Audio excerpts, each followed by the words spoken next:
চট্টগ্রাম বিশ্ববিদ্যালয় অ্যালামনাই অ্যাসোসিয়েশনের আয়োজনে ফাগুন উৎসব শিরোনামে অনুষ্ঠিত হল পিঠা উৎসব ও ফাল্গুনী সন্ধ্যা। গত 23 ফেব্রুয়ারি নিউ ইয়র্কের জ্যাকসন হাইটসের সানাই পার্টি হলে এই অনুষ্ঠানের আয়োজন করা হয়। আমাদের প্রতিনিধি আশরাফুল হাবিব মিহির জানান, অ্যাসোসিয়েশনের সাধারণ সম্পাদক মীর কাদের রাসেলের পরিচালনায় অনুষ্ঠানের শুরুতে ছিল সঙ্গীত, নৃত্য ও কবিতার অপূর্ব সংমিশ্রণে সাজানো অনবদ্য সাংস্কৃতিক পর্ব। এতে পরিমণি নৃত্য, পিঙ্কি চৌধুরীর আবৃত্তি ও রূপাই রুদ্র নীল, সুপ্রিয়া চৌধুরী ও কোরাস দল, দেবদাস চৌধুরী এবং স্বপ্নিল সজীব সঙ্গীত পরিবেশন করেন।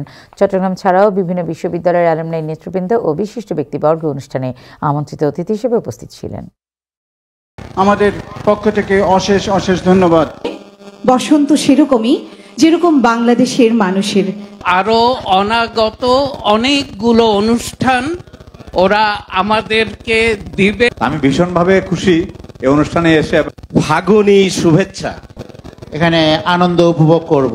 ফাল্গুনের শুভেচ্ছা জানাচ্ছি, বসন্তের শুভেচ্ছা।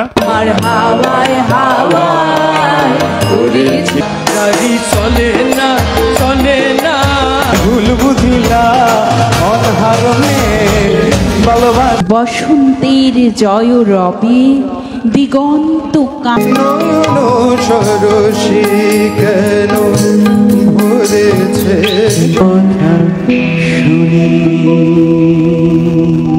একটুকু ছোঁয়া লাগে, একটুকু কথা শুনি, তাই আমি বাংলার গান গাই।